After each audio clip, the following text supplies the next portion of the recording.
Sebelumnya, Assalamualaikum warahmatullahi wabarakatuh. Di sini kami akan mempresentasikan hasil kerja kami yang berjudul Masa Reformasi. Sebelum itu, izinkanlah kami untuk memperkenalkan diri terlebih dahulu. Saya Fiona, saya Rara, Saya Fida, saya Aulia. Oke, tanpa banyak basa-basi, Selamat menonton! berikut ini saya akan menjelaskan tentang masa reformasi tahun 1998 hingga saat ini. Reformasi sebagai istilah untuk menyebut kekuasaan setelah kejatuhan Orde Baru hingga sekarang masih disebut sebagai zaman reformasi. Kata reformasi dipakai untuk menunjukkan kekuasaan suatu rezim pemerintahan. Era reformasi atau era pasca Soeharto di Indonesia dimulai pada tahun 1998. Tepatnya saat kejatuhan Soeharto pada 21 Mei 1998 dan digantikan oleh Wakil Presiden saat itu, B.J. Habibie. Periode ini didirikan oleh lingkungan sosial politik yang lebih terbuka.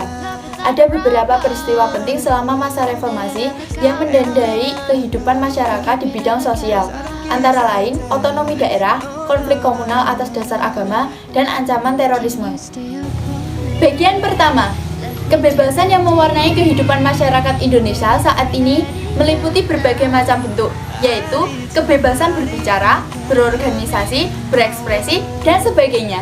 Bagian kedua, terdapat beberapa hal negatif yang timbul sebagai akibat penerapan konsep kebebasan yang tanpa batas seperti munculnya pergaulan bebas, pola komunikasi yang tidak beretika, peredaran narkoba, dan minuman keras.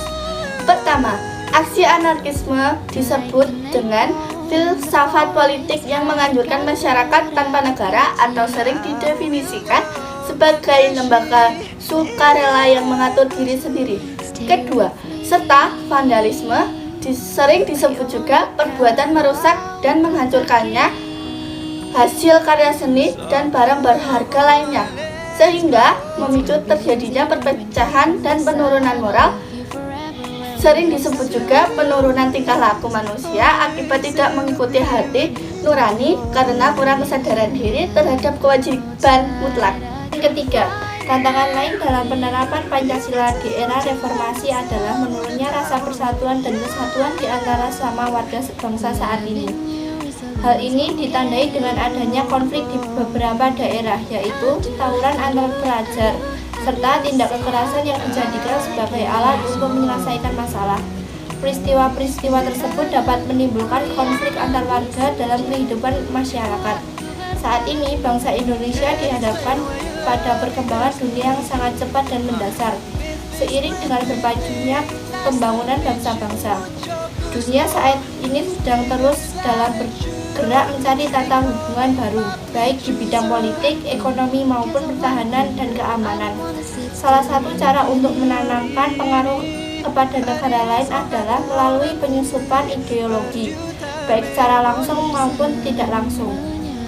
Bagian terakhir, cita-cita bangsa dan negara Indonesia dalam mewujudkan masyarakat Indonesia yang adil dan makmur berdasarkan Pancasila dan UUD Negara Republik Indonesia tahun 1945 harus selalu menjadi semangat untuk mencapainya.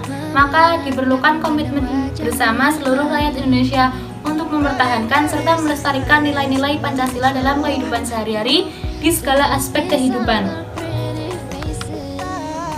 Sekian itu saja yang dapat kami sampaikan, semoga bermanfaat. Bila ada salah dan kurangnya mohon dimaafkan. Sekian, terima kasih.